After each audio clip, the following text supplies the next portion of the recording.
Yo, what's good, people? What's good, everybody?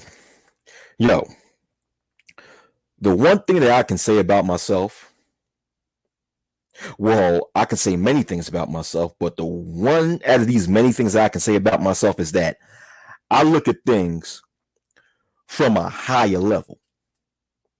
Whenever we discuss problems that are going on in so called Black America, even problems going on between males and females, or in particular, so called Black males and females, or just things that are going on in the world, I'm able to see things on a higher field, on a higher plane. What's going on, Degenerate Sherigan? What's up? What's up? Because the thing is that I look at things from a social political and a social economic level. I look at how whatever's going on with inside an environment, I look at how the environment have turned into a condition that would make people within the environment behave a certain way, and what has influenced the environment to be that way. What is going on a political level that has influenced an environment to be a certain way? What is going on an economic level that has influenced an environment to be a certain way? But sadly, a lot of people within these online circles don't see things that way. A lot of people see things in this low level, on a very low frequency, where they only look at things from a matter of dating, sex, and relationships and all that bullshit, right? For example, when it comes to this whole notion about Roe v. Wade being overturned, you have a lot of people in these spaces that talks about, they actually, when they explain or give their opinion about the overturning of Roe v. Wade,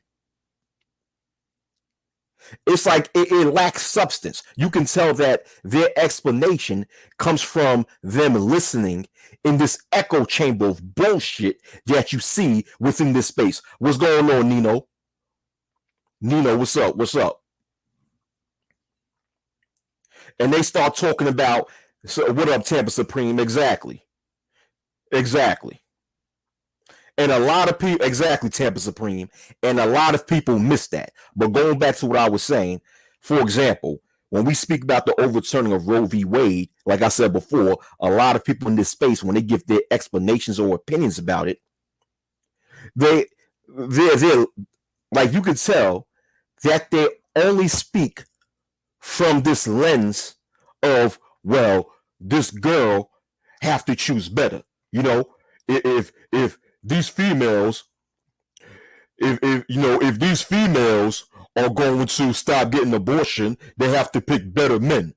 Oh yeah, the reason why these females are getting an abortion is because they keep choosing Pookie and Ray Ray. They keep choosing Pookie and Ray Ray. And because they keep choosing Pookie and Ray Ray, they have no viable fathers to raise their children, so they get an abortion. And I'm like, hold on for a minute.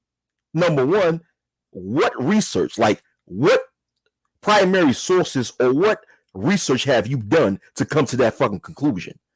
Not only that, but you're not even taking into account, you're not even taking into consideration the actual environment that females are placed in when they get an abortion. See, the thing is, when people think in that lens, they're not seeing the bigger picture. And when you fail to see the bigger picture, you fail to find a viable solution to solve the problem.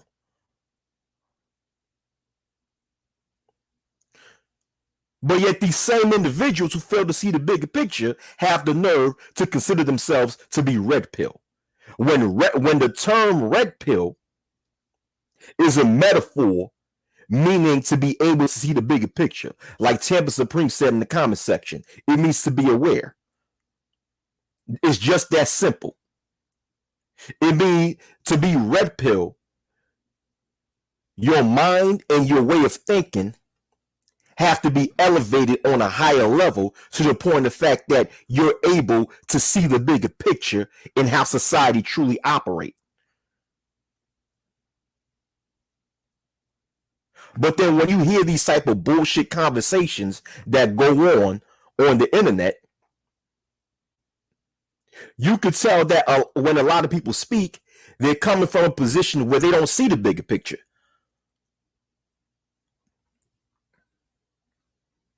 Yeah, it's deeper than that. It's deeper than that. It's deeper than just complaining about Pookie and Ray Ray and some female wearing a wig on top of her head and all that other bullshit. It's deeper than that.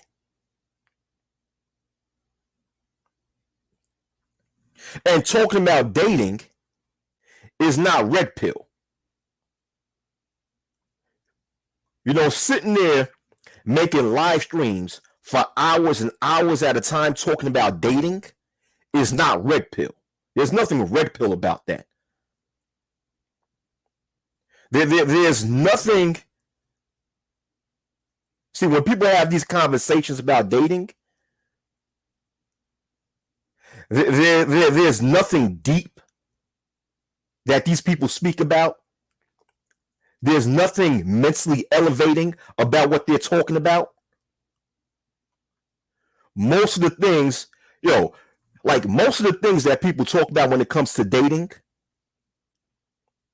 they got from their God, Kevin Samuels. You know?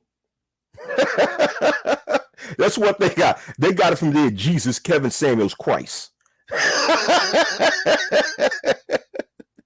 That, you know what I'm saying?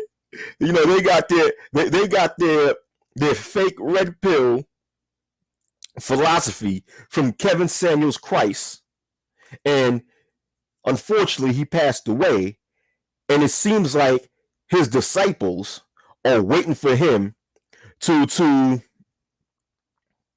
come back from the dead, to rise again. You know what I'm saying? Nah, red pill don't really mean self-improvement. Red pill don't mean, degenerate. There's nothing wrong with, although there's nothing wrong with self-improvement, but that is not what red pill means. Red pill means strictly what Tampa Supreme says. Red pill really means to be socially conscious, to be socially and politically conscious, to be socially and politically aware of the environment that you live in. That's what it means. It don't really mean self-improvement.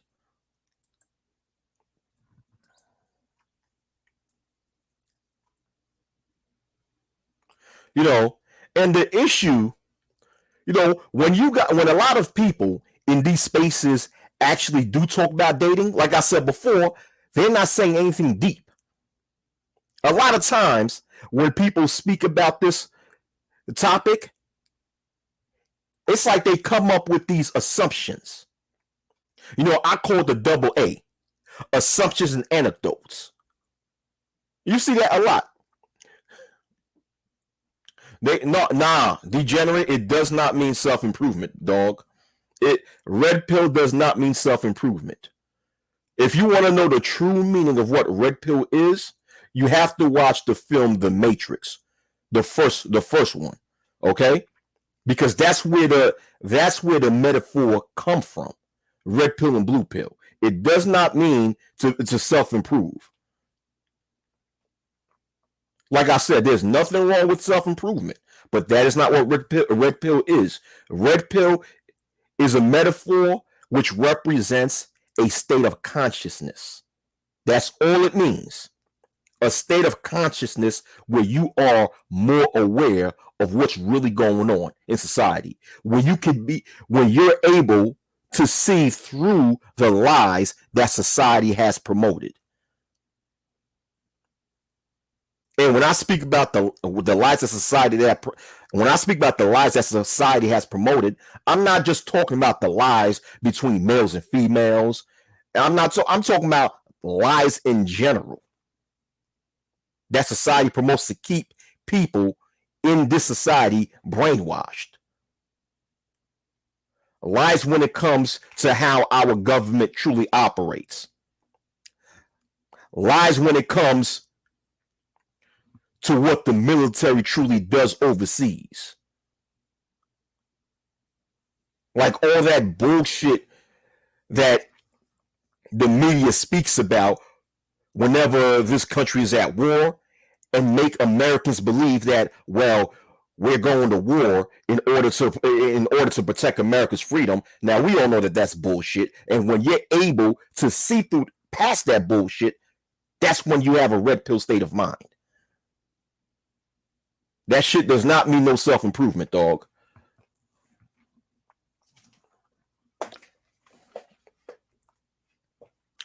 But going back to what I was saying is that even when people in these spaces speak about dating, they don't even get deep. Like I said, they come up with what I said called what I nicknamed to be the 2 A's, assumptions and anecdotes. And the reason why is because these types of topics, when it comes to dating, is one of those, okay, when you speak on topics about dating, it's one of those topics where you don't have to come up with a lot of evidence to back up your argument. Because these dating conversations is not really based on evidence or on any type of research. It's like these conversations about dating on the internet is really based on how much you're able to deceive the viewing audience, how much you're able to convince them to believe a narrative to the point that they'll put money in your pocket. That's really what it is. Like, for example, if we're going to speak about a topic of politics, right? You're going to actually have to do your research and do some reading and make sure your argument is factually based, right? When it comes, what's going on, Cartel, what's up? You know, even if we were speaking about a topic about sports, right?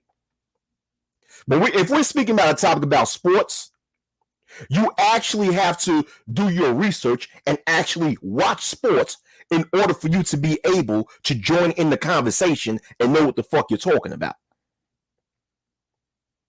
I mean, you can't sit there and speak about the NBA Finals if you haven't watched a single game of the NBA Finals. Like, you can't sit there and speak about which player is better, Michael Jordan or LeBron James, if you have not followed the careers of any of the two players, right? Or if you have not done enough research on the total career stats of both of these two players, right? So, once again, these are topics in which you're going to actually have to do your research and know facts in order to actually have a legitimate conversation. But when it comes to dating, you don't really have to do your research in order to actually be in the panel and actually make a point. What's going on, Alonzo? You don't have to.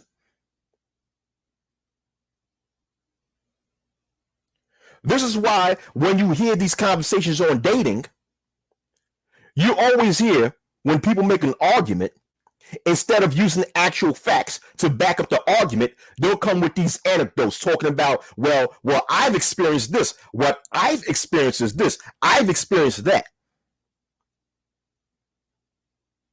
And the dangerous thing when it comes to anecdotes is that it's not objective evidence.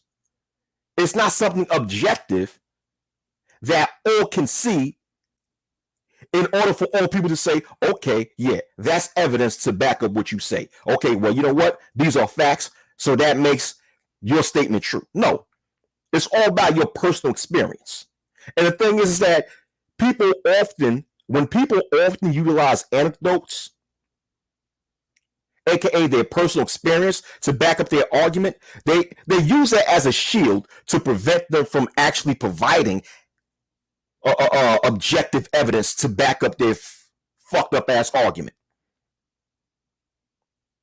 But at the same time, articulate themselves as if they know what the fuck they're talking about. Well, that's not what I see. What I see is this. What I see is that. What I see is this. Nigga, you ain't seen shit.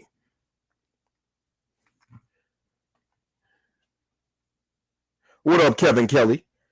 Nigga, you niggas ain't seen shit. There is nothing. The conversations about dating is not red pill.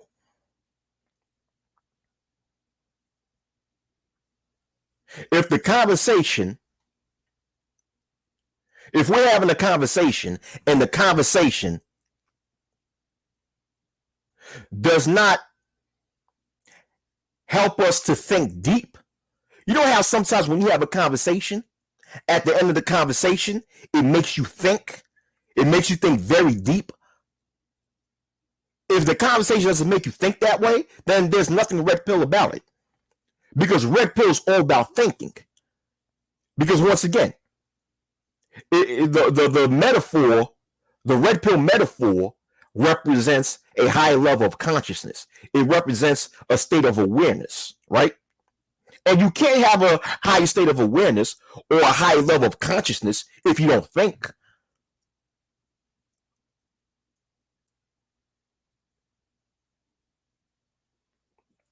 You can't have a conversation that consists of a high level of thinking or a high level of consciousness if your argument or the overall conversation is not factually based.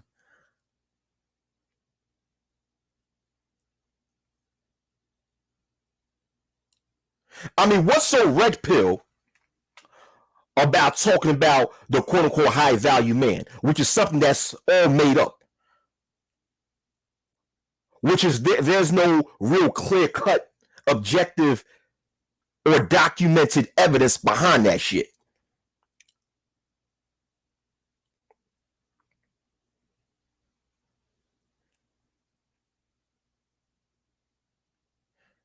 You know, what is so red pill about talking about I want my women fit, feminine, and friendly?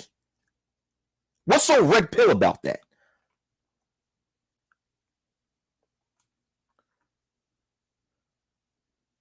You tell me, what's so red pill about that?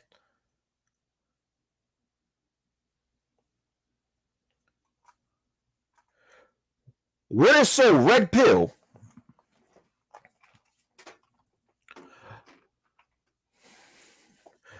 about always wanting to have a dialogue with a group of females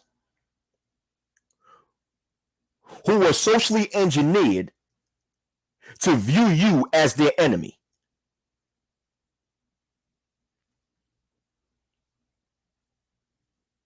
What is so red pill about that? What is so red pill to keep having a back and forth and having an argument with a certain set of females that are in last place when it comes to relationships and dating?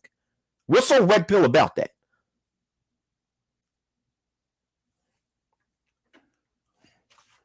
I mean, you tell me. You tell me, what is so red pill about these things?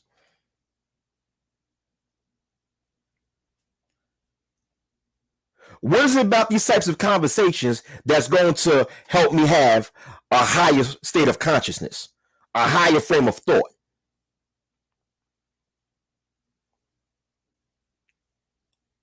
What is so red pill about people saying the same thing over and over again about the opposite sex? What is so red pill about constantly complaining about the divestors? What is so red pill about that?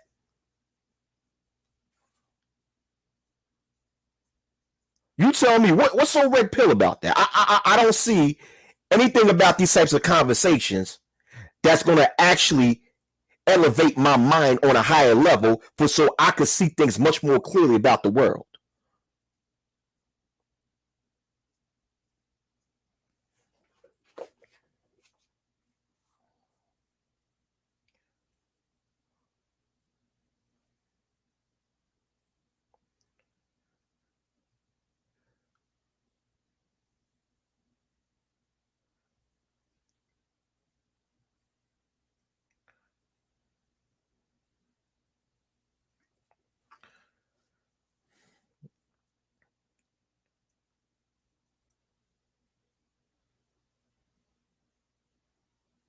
I mean, what is so red pill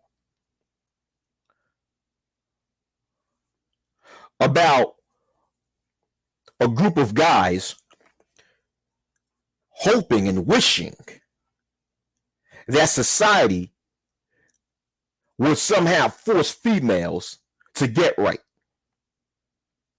What's so red pill about that? Because a true red pill man has an understanding when it comes to the state that a lot of modern day females are in, and understand the social engineering that is involved with these modern day females. And you know what they do? They move the fuck on.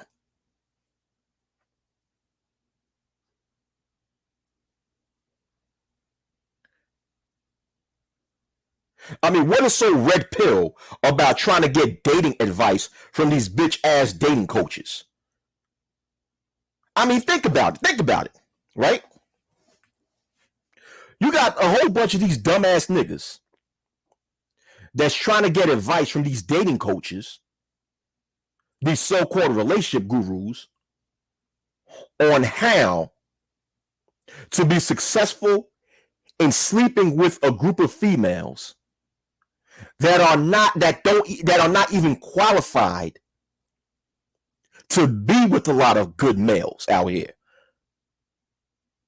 I mean, these motherfuckers are relying on these dating coaches who oftentimes have no proof behind the bullshit that they say, but yet you're relying on them to give you advice on how to score with a group of females who are of low quality and are socially engineered to hate you and view you to be their enemy.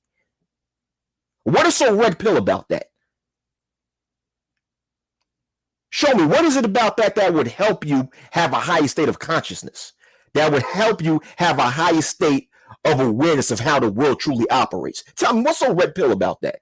What's so red pill about talking about female nature? Female nature. It's their nature, female nature. Which is there's even no concrete evidence behind female or male nature. Once again, it is just a bunch of subjective, arbitrary, and anecdotal bullshit that people in these online spaces make up.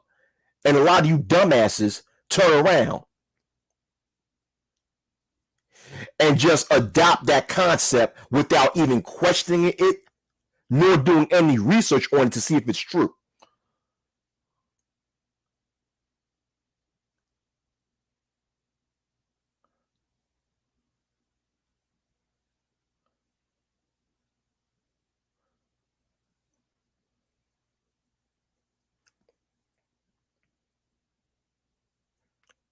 Being red pill is all about understanding how society as a whole truly operates.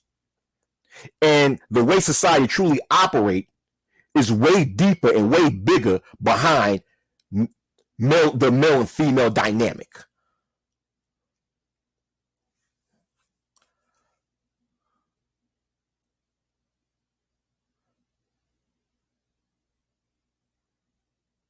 I mean, do we understand that we might be in another recession?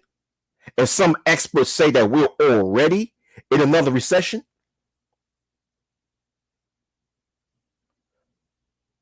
I mean, we just left a recession less than 2 years ago.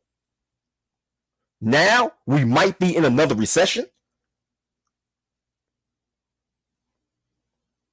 See, that's some red pill shit to talk about. And some say this recession might be worse. Some even say that we might see another real estate housing crash.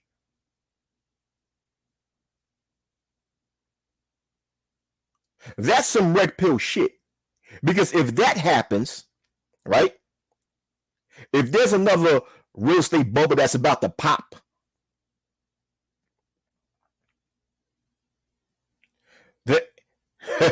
then this means a lot of the markets that's already doing bad are going to drop,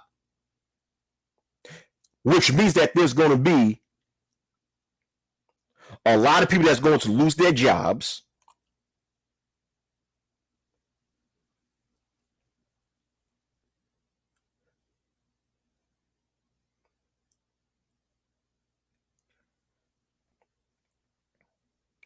Which means that a lot more people are going to go crazy,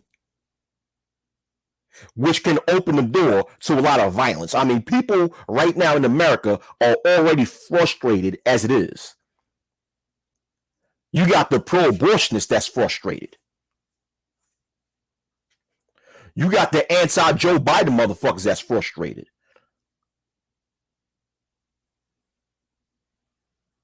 You got people that are frustrated because the gas is too high. The price of gas is too high. Especially people that's living in states like California and New York.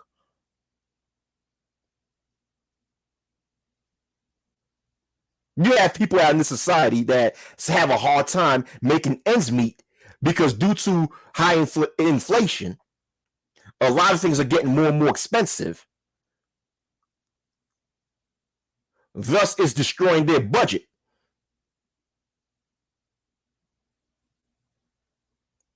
So when you have a lot of people frustrated, I mean, we're already seeing an increase in crime in different cities all across America, right? So with all that going on,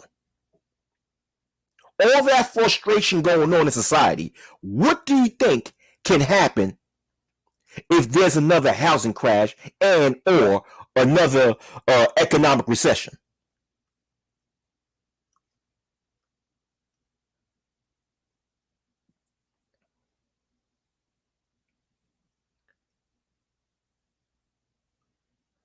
See, this is some red pill shit for us to think about. But you niggas are still worried talking about dating and shit. Motherfuckers is a bunch of bitch ass niggas, man. A lot of you niggas ain't shit. What's up, Sigma American Arcana? Sigma American Arcana said, Kevin Kelly, you, one of the few, the proud thinking men. I cannot name men in the sector. Peace to y'all. Yeah. Or you? Or is that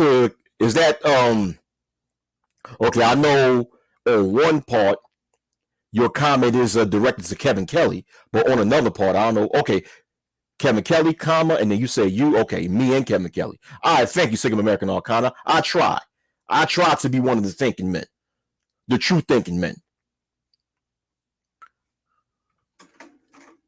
Niggas is out here worried about a piece of stink ass pussy. Fuck wrong with these niggas, man. Niggas is worried about celebrities breaking up in their relationships. What's so red pill about that? What is so red pill about a bunch of adult males sitting there talking about how celebrity couples break up and we're sitting here gossiping like a bunch of bitches? The last time I thought it was females who are concerned about celebrity gossip. What's so red pill about being concerned with celebrity gossip?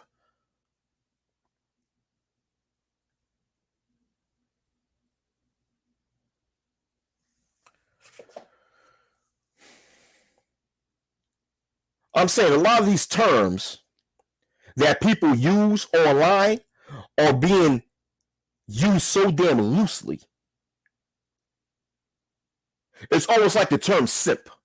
The term simp, S-I-M-P, the acronym, in which each letter in the acronym stands for suckers impressed by mediocre pussy. That term is being used too loosely. The term red pill and blue pill is being used too loosely. You know, I remember 2 years ago, right, when I was on Edward Anderson's panel.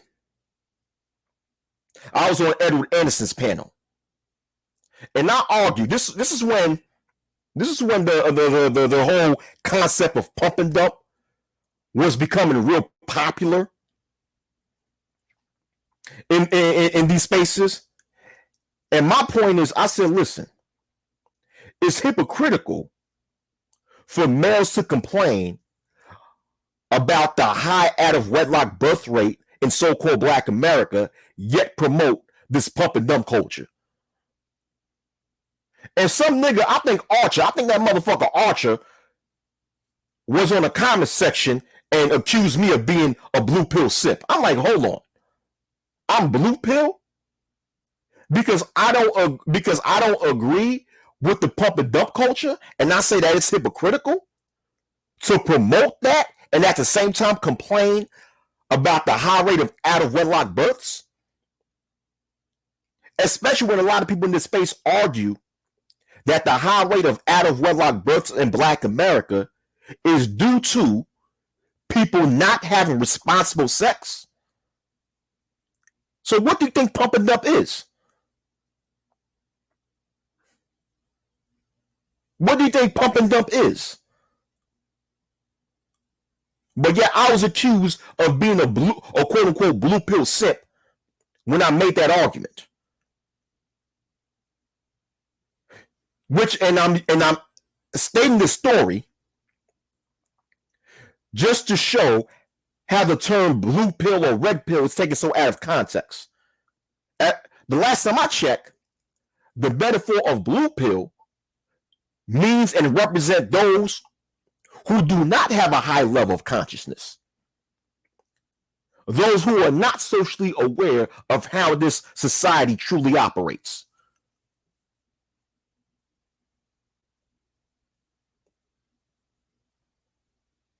So if someone is going to accuse me of being a blue pill sip just because I don't really promote this pump and dump culture, I just ask, I beg to ask, how do me not agreeing with the pump and dump culture make me a person who's unaware of how society truly operates? I don't get that. I don't get that.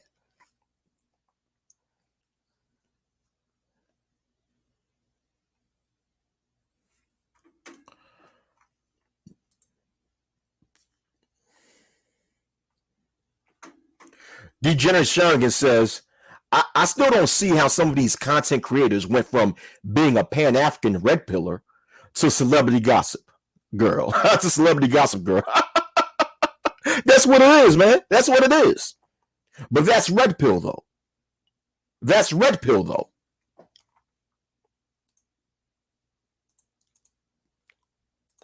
That's red pill, though.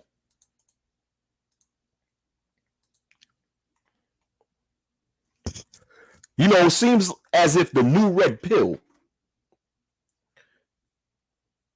is to talk about celebrity gossip.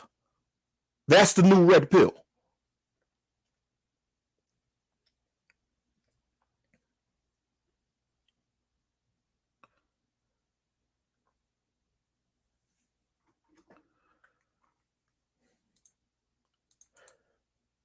So I post the link in the chat just in case if any of you guys want to come on the panel and speak and give your opinion about what I said.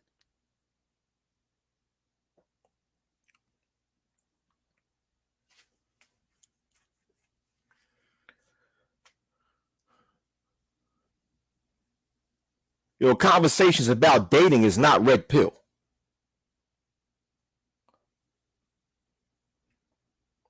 Another thing, you got these individuals who claim to be red pill, but yet cry and complain about the dating preferences of other females.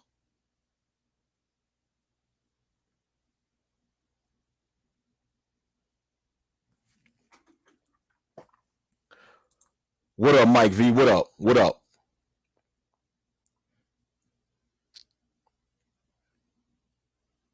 What up? Which other panel are you talking about? Which other panel are you talking about earlier?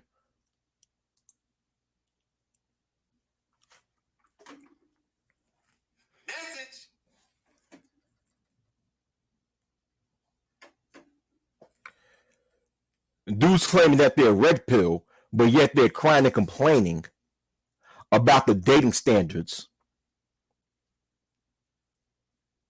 Oh, okay, yeah. All right, Mike V, I got you. About Edward. All right, yeah.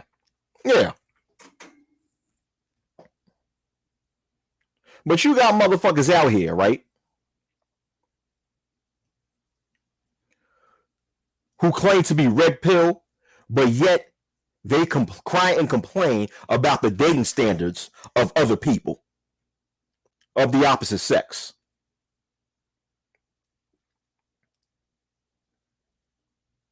I mean, all right, around these spaces, right?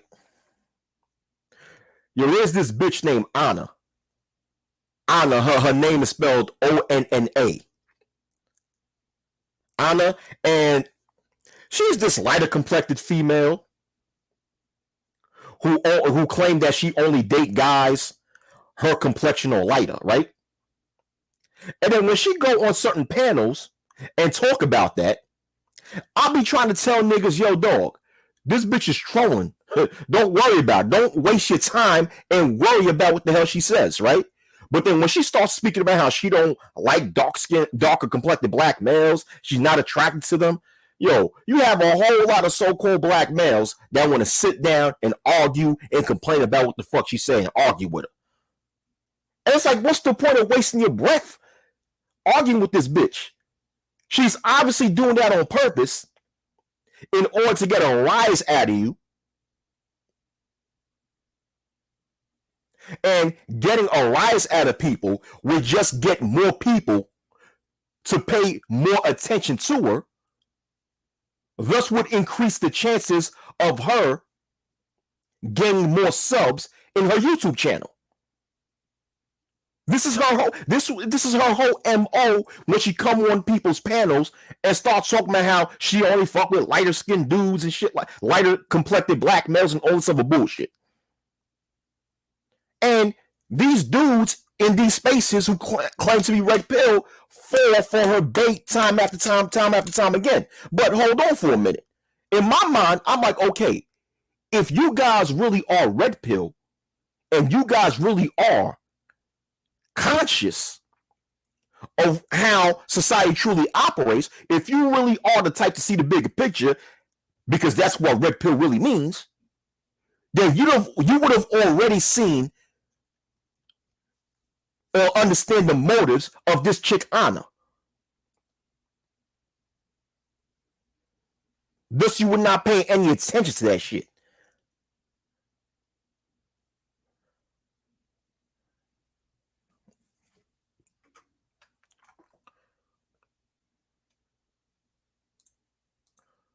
Oh yeah, that motherfucker Archer, something Archer. He's from Minnesota. Archer, yeah, that motherfucker called me like a blue pill simp. Yeah, because I don't agree with the whole pump and dump type of thing, right? Yeah, that's what I'm talking about. Yeah, Anna, that chick from that bitch from Melody's panel.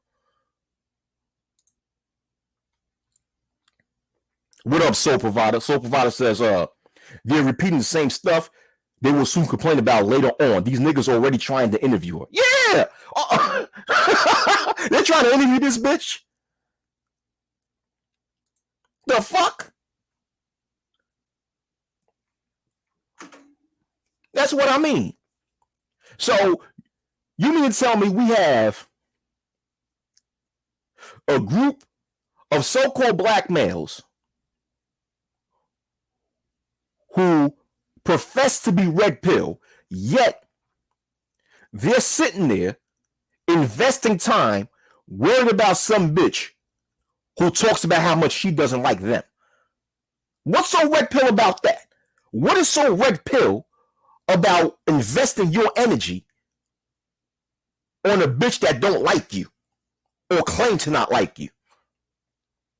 What is that to waste time on?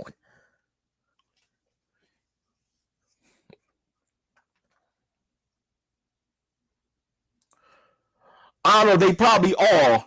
You know, that person, Archer, he probably is, you know, a disciple of Kevin Samuels Christ.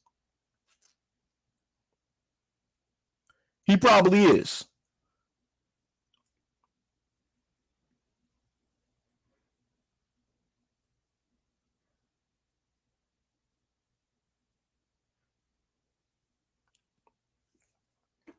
Yeah.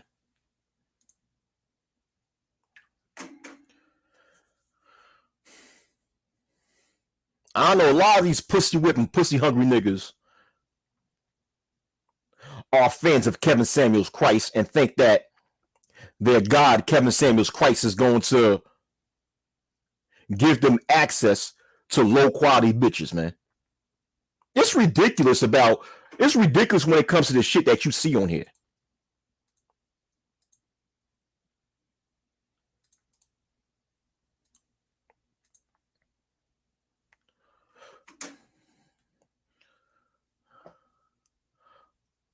A lot of people are very pathetic on this motherfucker, man. For real.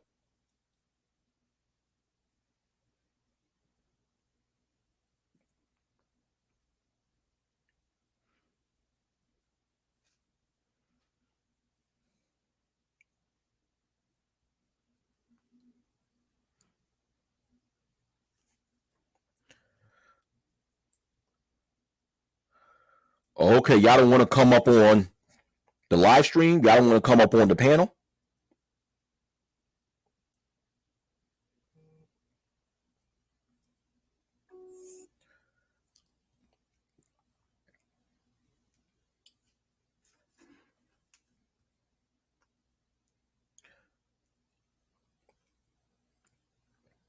If y'all not coming on the panel, then I'm just about done saying what the fuck I have to say.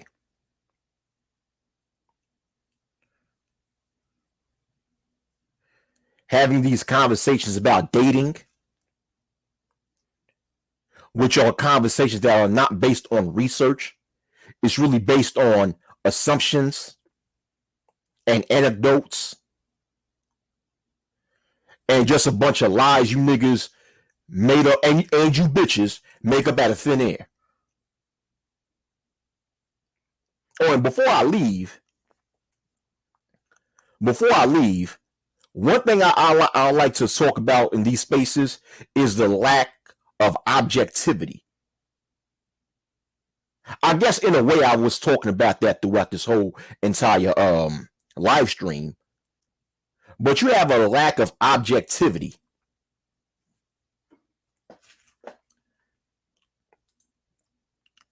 Where people just choose to be subjective. It's like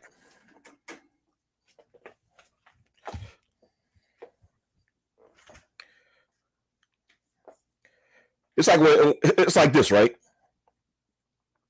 You have a lot of these different narratives in these spaces that people love to promote. And when you point out how some of these narratives are not all the way true, they want to find any and every way to dismiss what you said. No matter how much you prove your argument. It's ridiculous, okay? What up, Mike? What's up? Hey, peace to the panel, peace to the chat, man. Thanks for having me up. All right, thanks for coming. Peace to you, man. What do you have to say about this, man? you didn't really specify where you where your source was in terms of who your angst was against. But I agree with the sentiment, though. I agree with the sentiment. I think that too often the space gets exploited for these sort of talking points that don't really lead to anything. And I came from the 1.0 era where you had intellectual discussions, even when there was disagreements. There was more higher level topics being discussed and more insight being cultivated from it. And so this red pill thing is kind of something that's new that wasn't here before, and people are using it as a way to obfuscate the lack of intelligence that is needed to actually grow the social space. And so I'm kind of like you. I don't really like that term, and I don't really like to engage in those discussions when that term gets used, because I'm not really seeing, or at least hearing, the intellectual depth behind it. There's no real way to really move the needle for Black men when it comes to these blue pill, red pill, and it's used to slander people. Right? Somebody called you a blue pill simp. That's in the streets that'll get you knocked out, saying something like that. So I find that to be interesting. Yeah, and yeah, and like what I'm saying right now, there's no specific source that I'm going against, because I'm just being in general. Because there's plenty of conversations that you've obviously witnessed that have gone on in these spaces, and I'm just speaking about these types of conversations in general. So it's no specific person that I'm going after. It's just a general statement or a general conversation that I'm making. Yeah.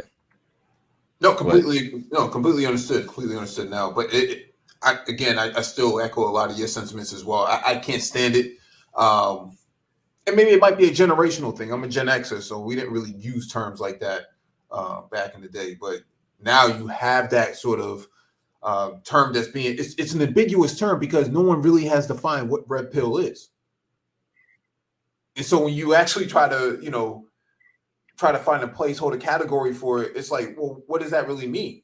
And like you said, how do you go to dating and then say red pill, but for everything else political, you don't have anything to say about it at all? It's just really interesting.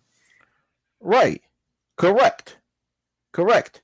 And like you said, it just really annoys me when we're in if we're in a conversation and there's a lack of intelligence within the conversation. Hold on for a minute. Zhang Chen, who are you? Oh, I'm just the caller and stuff. I just they came across your the channel and stuff. Yeah, I just wanna that speak from a different the perspective from a the Chinese perspective. Oh, okay, cool. But before I get Yeah, to I'm you, not. hold on for Sure. a minute. Before I get to you, I just want to know who you are. That's all. But before I get to you, I want to get to Man of Tomorrow. Oh yes, sir. To see, Oh yes, sir. yeah. Oh no worries, sir. I got you. Yeah. All right. So Man of Tomorrow, put your stank on it. What's up? I think in Mike Ving's point of view that a lot of people have co-opted this term red pill so that way it can, like, most of these people are first to market, to be quite honest with you. Like, they know that the Manosphere talking points and the actual positions that we take are 5 or 6 or maybe even 10 years ahead of most people within America, period. When it comes to dating, when it comes to getting into the relationship, when it comes to actually comparing the people who quote unquote say they have game versus the actual reality of people who have millions of dollars that they make per year, it's it's not something that is really set in stone, because there isn't a person who actually represents the point of view. Everything is entertainment at this point.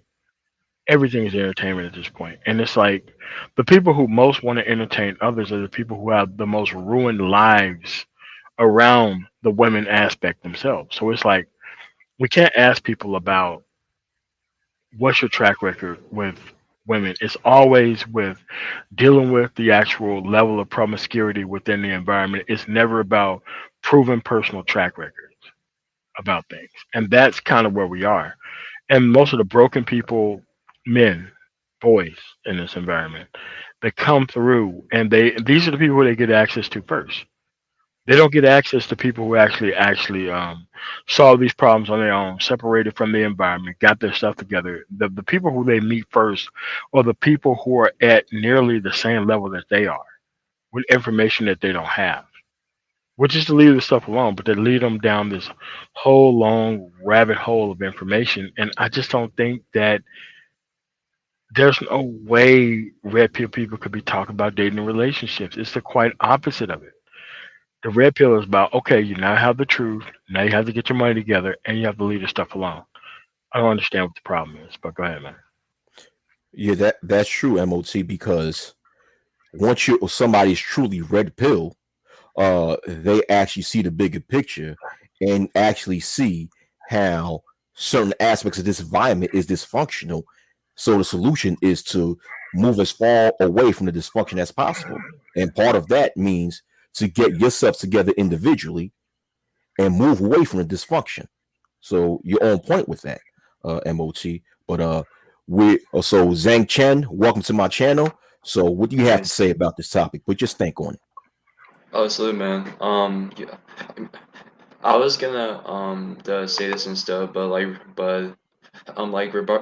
um regarding the red pill the content stuff, I used to the support it and stuff, but then like I don't know, there's like the how do I like the say this and stuff, but like the some of the like advice was just the two the toxic like for the me to handle and stuff, like for me like the how do I say this? I rather like enjoy my life and stuff and just kind of like have it on the purpose and stuff, and that's and I kind of like the feel that the red pill the content stuff it's just like on the bashing the woman like on this like on the too much and stuff, and that's not and it's not like the helpful and stuff in general. So I don't really like to support it as much, but I mean, but like my perspective on it, like it kind of helps with on the self awareness, sir, and that's like how I feel about it, just coming from a on the Chinese perspective, yeah. I mean, but a lot of these people don't even help when it comes to self-awareness. Because Nah. a lot of these people get things wrong. Because once again, what truly is red pill is being able to see the bigger picture in society. And these individuals don't who claim to be red pill for the most part don't do that. So I mean, Yeah, that's your yeah, perspective. So all right, so I have a yeah. question for him. I have a go question ahead, for Yes, him. sir. go ahead, MOT, Yes, go sir. ahead. I mean, from the Chinese perspective, like from where you are in China, why, well, how come there isn't any governmental or any type of things for leftover women? The concept of leftover women within your society. How come there is not more Chinese men trying to prop these women up and trying to get them off the market versus what you see in kind of the purple pill Okay. spaces? The purple pill. I'm not really like I'm not like I'm not really like the familiar with the purple the pill and stuff, but I think like all the status and stuff, I have the family and the China stuff and the Taiwan, and like they're marrying in other the countries and stuff, I um I know that like with the on the Chinese the society and stuff, like they're building the foundation in like the continents, like especially in like the Europe, Africa, and etc. and stuff, and yeah, I think more the Chinese men they're gonna marry in in like the different the countries and stuff, like just like because it's a lot, uh I, I'll not say it's a lot more the stable and stuff, more the traditional, I think with the woman like in like the for example like Mexico, the China, no, the Mexico, the Somalia, and I feel that the women that they're really the feminine stuff, like they're more the traditional, and they know how to submit like to a guy, and that's my opinion on it. Yeah. Yeah, but the question is, Zhang, is that Yes, sir. how come? Okay, what do your government do, or how come your government does not provide any type of support for the leftover women in China? Um. Well. Well, like, okay, let me ask it even simpler. Do you have Okay. failed older Chinese men trying to go over to the leftover women in China, trying to market those women who's been left over in China to other productive men within your society? I don't think so. No. I Okay, mean, all right. yeah, yeah. Like I'll be the straightforward and stuff. You know, I know like there's the 40-year-old and the 50-year-old the guys out there that are that are the Chinese and stuff, and they marry like the younger the woman and stuff, just because I feel like as the men in general, like we have that like abundance on the mindset and stuff. We're in our primes from the 30s to 40s, sir, and that's how I feel. Okay, cool. Thanks for answering my Yeah. question, man. Oh yeah, for sure, sir. Yeah, yeah, no All worries. right, all right, good answer, good answer, good answer. Yeah, man. So, is so-called Black America the only society where you have a group of older males trying to promote these leftover females?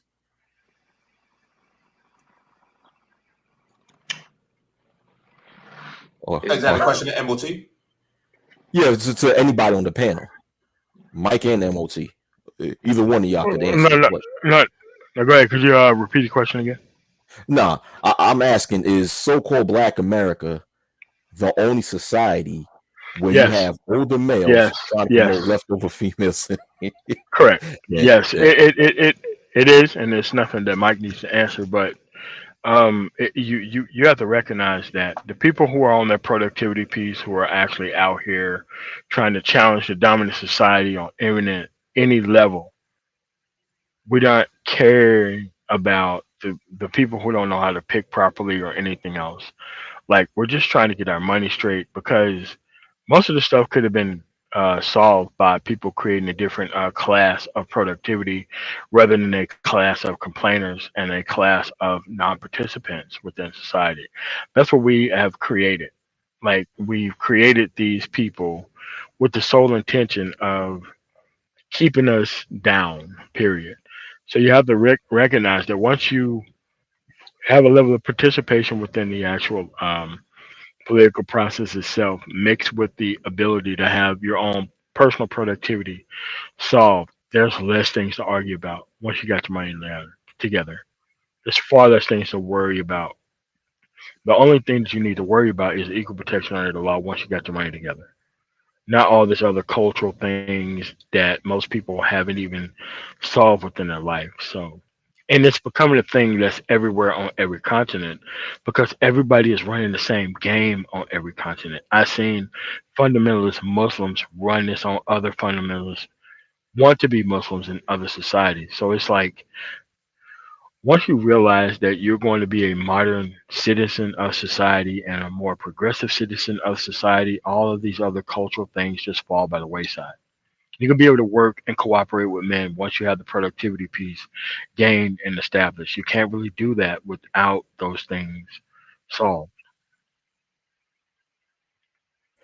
yeah, yeah. That's true.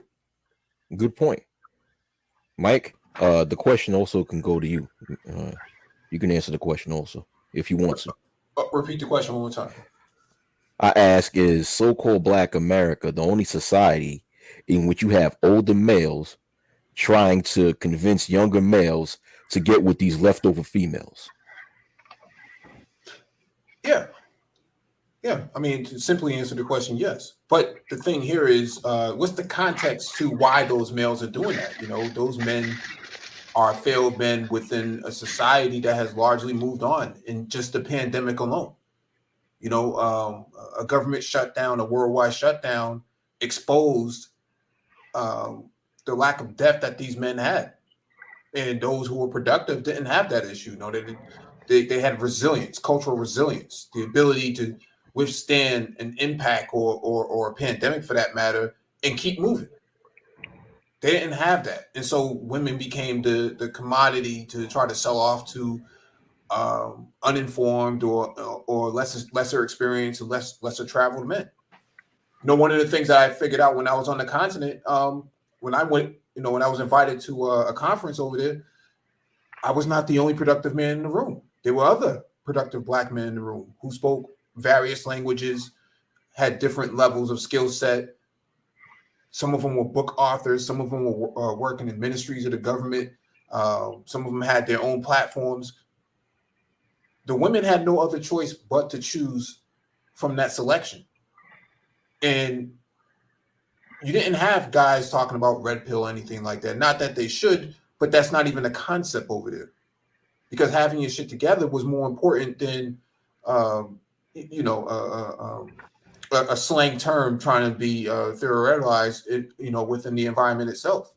Because over there, if you don't work, you don't eat. That's at the end of the day, that's how basic it is. And those who put in work eat multiple times a day, and those who don't, they suffer. But that's the motivation. That's the driving motivation over there, is to level up and get to that next plateau or climb that ladder for that matter. And I think that in the Black community in America, a lot of Black men can kind of shuffle off and shuck and jive and not really have to present anything other than trying to commoditize the availability of failed women within the environment itself. And so it's just a night and day difference. It may happen in other communities, but I think in the Black community it's more pronounced because it's so it's so broadly broadcast throughout the environment itself. Yeah, and this and yeah, great response, and it's like, okay, it's like a lot of these males, in my opinion, suffer from a high case of what's that syndrome called? What's that syndrome where people are empathetic towards their prisoners or their captives? Stockholm syndrome. Stockholm syndrome. Thank you, MOT. Because it's like, okay, on one hand, these individuals are complaining about child support ruining their lives, divorce court ruining their lives, and these females taking them to child support court, divorce court, and these females disrespecting them. These females falsely accusing them of crimes that they didn't commit and call cops on them and had them arrested. But on the flip side, actually promote them as a viable option to younger males. That's some Stockholm syndrome shit. It's almost like slaves marketing to runaway slaves or potential runaway slaves to come back in the cotton field. Oh man, you're gonna have some good jobs. You know what I'm saying? But don't you see, that's some Stockholm syndrome stuff. But and there's nothing red pill about that. There's nothing red pill about people listening and still advocating the message of Kevin Samuels Christ to convince low quality females to be with your high value ass, whatever that shit means. High value man, get the fuck out of here. But it was his mission, and his mission had to die with him, and he had to realize that all these people who were thinking that this dude had no public recollection of any of these dudes behind the scene, behind the actual wrenches that was given within this channel. Like you have to realize that, that photograph with those 4 people that he, 3 people that he photographed with, all those people kind of really left that dude by the wayside after he died. and those are people who are quote unquote so called near him. So you have to realize that this is a actual problem that we can't solve. Like even if you created every high value man with everybody in society, you still have the respect component and the track record component of most of those people who didn't even care about these people before they became something that they wanted. So you have to realize that you're only calling yourself high value as to market toward those people who never cared about you in the first place because there's no track record of that. Like most of this stuff are the mushrooms that grow up out of the actual feces of the actual environment itself. This is what Mm, this is. These are the feces these are the mushrooms that grow up out of it. It's kind of like the actual ice cubes of the day who actually made all this kind of music and did all these type of things. But at the end of the day, did he really help anybody? No. Can you actually track the things that he actually did to the people who were damaged by it? Absolutely. So it's like there's nothing you can really do here except for reach the people that you could possibly reach when you can reach them. Now, I've talked to a lot of child educators, and they say if you don't reach somebody by the fourth grade, there's a 90% chance that you won't be able to reach them at all by 12th grade. wow. Wow. Fourth grade is like the moniker of when you'll be able to reach people. And it's like, being a law enforcement and the fugitive, like all that stuff. If you don't have a system to where you can extricate that person out of that situation and replant them in an actual situation that works, it's not going to work. Think about it. Most of these people, I'm sorry to say this, who are quote unquote religious based, who took on these kids from these foster homes, were actually abusing these boys at nearly the same level as the households that they left in the first place. Yeah. This Mm-hmm. stuff is not this stuff is not fake, it's not incorrect, it's not wrong, it's what actually has happened within the environment Dang. itself. Dang. I was about to ask Zhang Chen a question. Yo, Zhang Chen, if you're able to come back because I have a question to ask you. I was just waiting for Men of Tomorrow to finish making his statement. But Zhang, if you're able to return if you can. But continue Men of Tomorrow. Go ahead. No, it's just that a lot of people don't understand that easy answers are going to pop up everywhere, especially when these people are so far behind. Like the easy answer of not participating in a democracy is somehow going to get you the actual benefits of actually participating in a democracy. Why? It seems easy. It's just that you're not going to be able to take hostages in a system to where you have the coalition plan, coalition act. And a lot of people Mm, don't understand it, and they don't want to understand it because they're so far behind. Like they understand how draft picks work from teams. Like we understand that the Washington racial slurs or whatever they call themselves now, the generals or the captains or whatever football team they are in Washington D.C. You have to realize that they have the same chance of actual draft picks as every other team. And if you don't manage your entire squad and your team effectively, you're going to lose. mm-hmm. And nobody wants to actually come up with the fact that we understand how sports work, but we don't understand how political involvement and investment works. It's literally the same process, but people don't want to actually come out here and be a part of anything unless it's a winning team. Like most of these dudes would actually jump on the gay side if they think they can get something out of it. This is how dumb people are within the environment itself. Like they don't even understand that you have had 40 or 50 years of pre able to be able to organize before these people even actually got their power. Now you're actually complaining about people who've leapfrogged in front of you. And it's like, it doesn't work that way. You have to be all the way 100% involved all the Yeah. time. Yeah. And it's funny because what you're saying is true.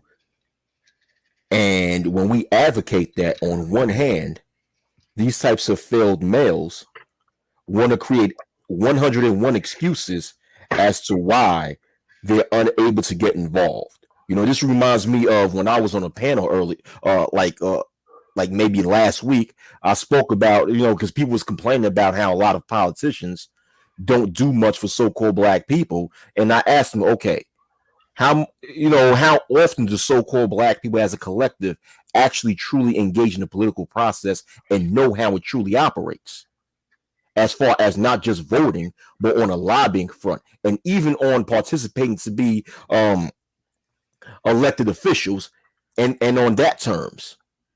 Now you know the response I've got was a bunch of excuses. Oh well, that's a white man's thing. Black people won't be fully accepted in some white man's political system. We just got to be on our own and stay on our own. And I had to remind them. I said, don't you know that okay, as an American citizen, you are a member of the government as a citizen.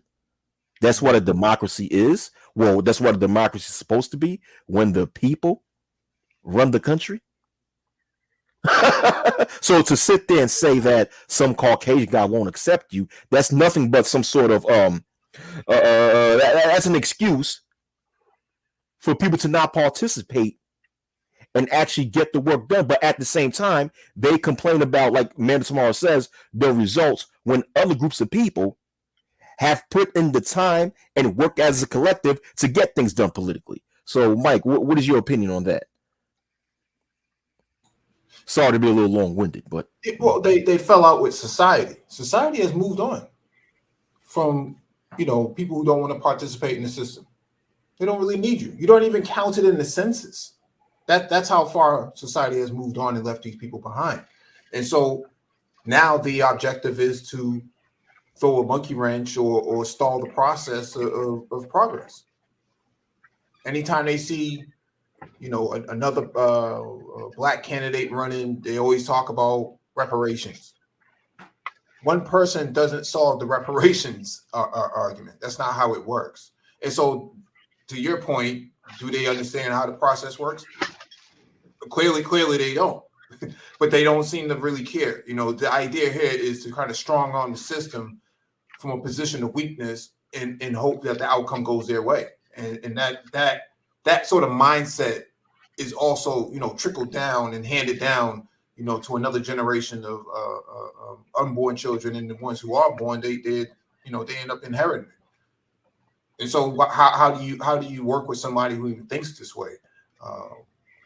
They're very, it's a lot of anti-democratic, anti-democracy thought leaders within the space, for that matter.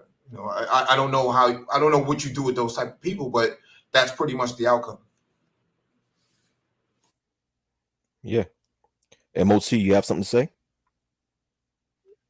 Yeah, it's just that, like, when these people come around, they get people to invest and not investing in the process itself. Like, they don't understand that they are actually pushing a parliamentary objective in a democratic society. Democratic society, if you don't show up, you don't have any collective power, period. But in a parliamentary system, you have collective power as long as you could divide yourself into as many groups as possible. And most people think that we have an actual parliamentary system when we live in a democracy. But the actual fracturing of people within itself become a power source for those people who don't understand how democracy works. This is why people think that they only want to come in is only if they can have reparations first. I'm like, dude, do you know how quickly you can have reparations if you can say, you know what, we're gonna have reparations, but it's gonna be the white community that's gonna be able to build all this stuff, build our new society out in the middle of nowhere, dude. Every state within the union has land that they're not using. I'm talking about whole states of, like, dude, that's like 10 United States of land, maybe even 50 United States of land that is not being used by each one of these states. The places that are greatly populated within the United States is very small. I drive for a living. I know that there is far more land that can be dealt with, cultivated, and turned into something else than there is not within the society. But they trying to get other people to do it for them and just for them, and it doesn't work that way. And you just seen it with the actual Roe v. Wade decision. It took them 49 years to get that actual legislation passed. They stuck those people out there for 49 years to get that legislation passed. Those people are going to stop showing up to vote little by little by little as the election season goes on. And that's how kind of how that works. Like most people don't understand that if you are a one issue voter, you're never going to get your issue resolved because this is a coalition politics game, not a singular issue game. So Exactly. Exactly. Yeah.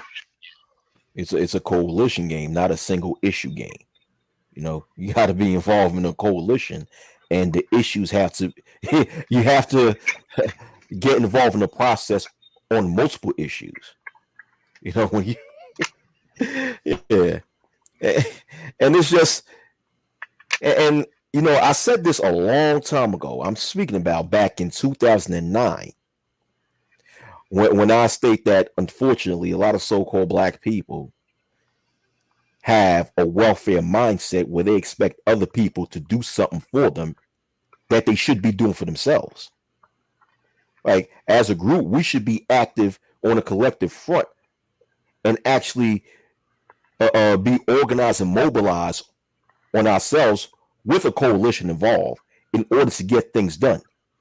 But we a lot of people have this mindset that all we need to do is vote, vote, vote, vote, vote, vote, and that's it. But like Mike V pointed out, that's basically black people want to strong arm the system from a position of weakness.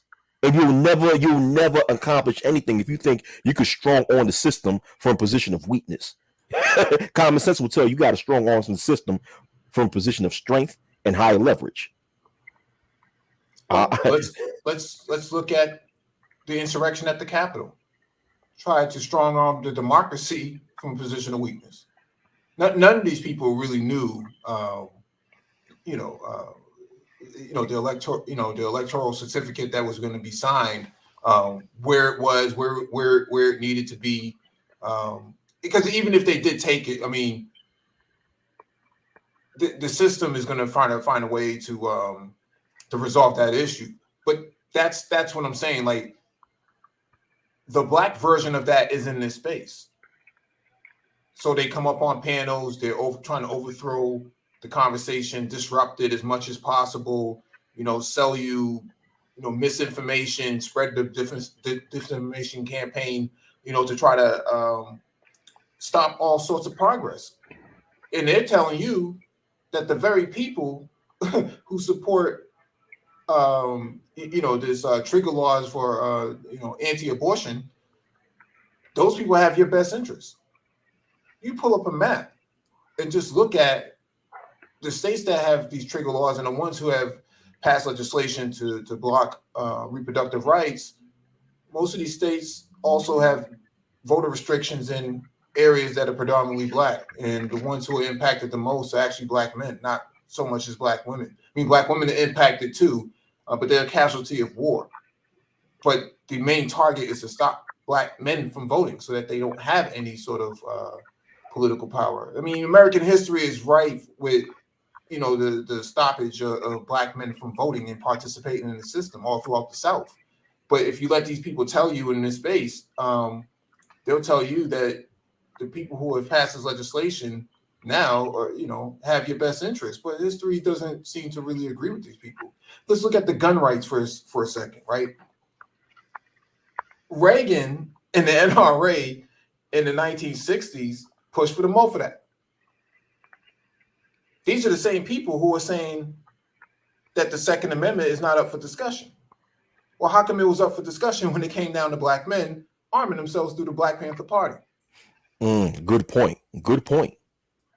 But these same people will tell you to go align yourself up with those people on that side. You can't make this up. Oh my gosh, man! To align yourself with people on that side, exactly, and for them to think that politicians from Alabama, Tennessee, Louisiana. Pulling these trigger laws have your best interests at heart, like you said, Mike, and history proves otherwise. Oh man, this is crazy. Uh, Go ahead, MOT. You got something? If you have. Yeah, yeah, but here's the other thing. It's just that there's no track record. There's no track record at all. There's a historical track record of them being against certain things, being for certain things, but there's no track record of them doing things. And people try to come in and try to, you know, throw things at the wall. Oh, I'm just gonna be involved. I'm just gonna be a one issue voter. Like, dude, you could be a one issue voter once the system is set up for you to win. That's when you could be a one issue voter. For that, you can't be a one issue voter coming through the gate.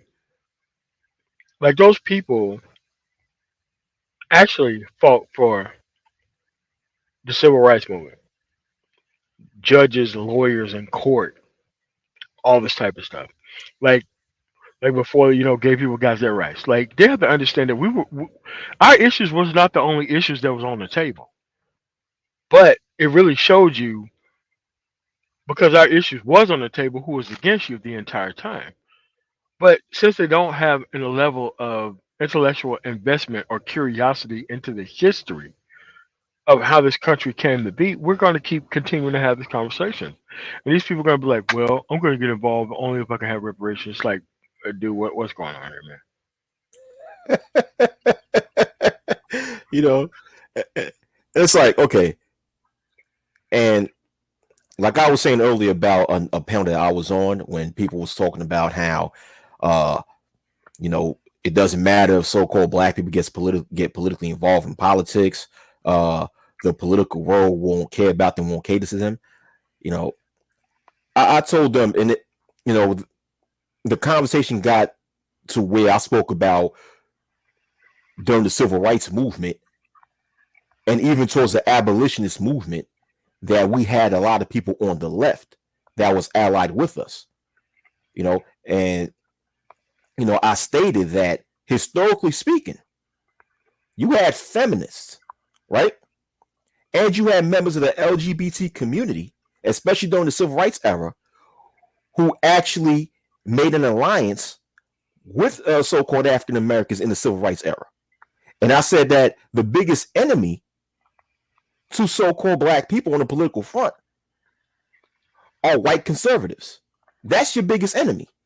And the reason why I say that is because the whole argument about, well, if so-called black people, especially so-called black males, get politically involved, the feminist movement is going to try to stop us, or the LGBTQ community is going to try to stop us. I'm like, hold on. Historically speaking, a lot of them was on our side, especially during the civil rights movement and the abolitionist movement within the United States. I mean, it goes back to what I said earlier in this video, how a lot of people come up when they make these explanations, they don't do research, they don't do any reading, they come up with the 2 A's, assumptions and anecdotes. And in this case, they bring up a lot of assumptions. I mean, come on now. People just need to do their research before they come on here and open their dick sucking lips. Excuse my language. Yeah, but you have to realize that during the Underground Railroad days, we couldn't have got this shit done without white evangelical Christians. We couldn't have got this shit done without that. Like people need to really understand and really understand that movement. That there was a lot of white Southern Baptist evangelical Christians that facilitated that movement down there. That shit wasn't all the way from black to no.